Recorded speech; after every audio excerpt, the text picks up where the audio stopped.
পাই আছোঁ যে বৃহৎ পৰিমাণৰ এটা সিন্ডিকেটৰ জৰিয়তে এই ডাম্পাৰসমূহ চলি আছে। এটা বৃহৎ সিন্ডিকেট চলি আছে আৰু এই সিন্ডিকেটৰ লগত বাপ্পা নামৰ এজন লোক জড়িত হৈ আছে। তেওঁ কোনো প্ৰশাসনিক বিষয়া নহয়, দ্বিতীয়ৰ লগতো তেওঁ কোনো ধৰণৰ কৰ্মচাৰী নহয় বুলি আমি জানিবলৈ পাইছোঁ।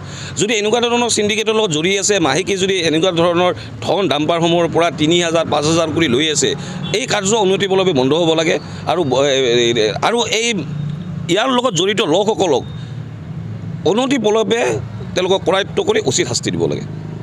বিজনী আঞ্চলিক ছাত্ৰ সন্থাই ইয়াৰ আগত প্ৰশাসনক দাবী জনাইছিল আৰু ফৰেষ্ট ডিপাৰ্টমেণ্টকো দাবী জনাইছিল।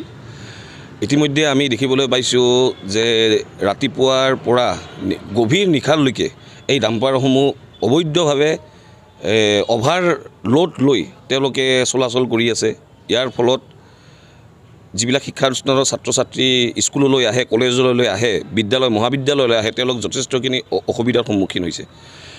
আমি প্ৰশাসনক দাবী জনাব খুজিছোঁ যে অনতিপলমে এই ডাম্পাৰসমূহ তেওঁলোকে ৰাতিপুৱা 7 বজাৰ পৰা সন্ধিয়া 4 বজালৈকে, আবেলি 4 বজালৈকে চলাচল বন্ধ কৰিব লাগে, যাতে আমাৰ যিসকল ছাত্ৰ ছাত্ৰী শিক্ষানুষ্ঠানলৈ যায়, পঢ়িবলৈ যায়, স্কুললৈ যায়, কলেজলৈ যায়, বিদ্যালয়লৈ যায়, তেওঁলোকে যাতে কোনো ধৰণৰ অসুবিধাৰ সন্মুখীন হ'ব নোৱাৰে।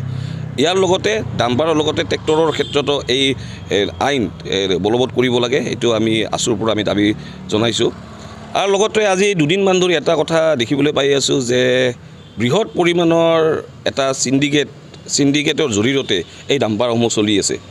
এটা বৃহৎ সিন্ডিকেট চলি আছে আৰু এই সিন্ডিকেটৰ লগত বাপ্পা নামৰ এজন লোক জড়িত হৈ আছে। তেওঁ কোনো প্ৰশাসনিক বিষয়া নহয়, দ্বিতীয়ৰ লগতো তেওঁ কোনো ধৰণৰ কৰ্মচাৰী নহয় বুলি আমি জানিবলৈ পাইছোঁ।